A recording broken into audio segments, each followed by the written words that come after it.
வணக்கம். நான் யுனேஸ்வரன் ராமராஜ், செகாமா நாடாளுமன்ற உறுப்பினர். ஒரு நாடாளுமன்ற உறுப்பினராக இருக்கிற நான் இந்த பார்லிமெண்ட் சிட்டிங்கில் சில விஷயங்கள் நம்ம முன் வைக்கிறதுக்காக இருக்கிறோம். கான்ட்ராக்ட் வேலையில் செய்கிறவங்க எல்லாரும், அதாவது நீங்கள் பார்க்கும்போது ஸ்கூல்லையும் சரி, இல்லை ஹாஸ்பிட்டல்லையும் சரி, இந்த கான்ட்ராக்ட் ஸ்டாஃப்னு சொல்லுவாங்க, கிளீனர் இல்லை செக்யூரிட்டி கார்டு. இது ஒரு பெரிய அளவில் ஒரு பிரச்சனையாக இருக்கிறது. அவங்க ஒரு 3 வருஷம் ஒரு கான்ட்ராக்டர் கூட வேலை செய்கிறாங்க. பிறகு பார்க்கும்போது வேறு கான்ட்ராக்டர் வரும்போது அவங்களுக்கு கிடைச்ச சலுகை, அவங்களுக்கு கிடைக்கிற சம்பளம், அதாவது மினிமம் வேஜஸ், அதாவது இந்த வருஷத்துலேருந்து பிப்ரவரியிலேருந்து மினிமம் சம்பளம் ஒரு ஆளுக்கு 1700 சம்பளம் மலேசியன் ஒவ்வொருத்தரும் தகுதிப்பட்டிருக்கிறார்கள். இன்றைக்கி எத்தனை நிர்வாகங்கள் இதை பூர்த்தி செய்கிறாங்க? குறிப்பாக இந்த கான்ட்ராக்ட் ஸ்டாஃப் அவங்களுக்கு ஒரு பெரிய அளவில் பாதிப்பு உண்டாயிருக்கிறது.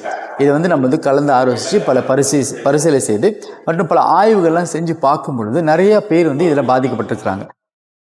இந்த கான்ட்ராக்ட் ஸ்டாஃப், அதை நான் சொன்னது போல் இந்த மருத்துவமனையிலும் சரி, அல்லது பள்ளிக்கூடத்தில் வேலை செய்கிறவங்களும் சரி, அதாவது கிளீனராக வேலை செய்கிறவங்களும் சரி, நீங்கள் பார்க்கும்பொழுது பெரும்பாலும் 80 விழுக்காடு இந்த B40 மற்றும் ஏழை குடும்பத்திலிருந்து வந்த ஒரு குரூப்பில் மக்களாக இருக்கிறாங்க. ஸோ இது என்னோட பார்லிமெண்ட் சிட்டிங் நம்ம அதிகமாக பேச போகிறோம்.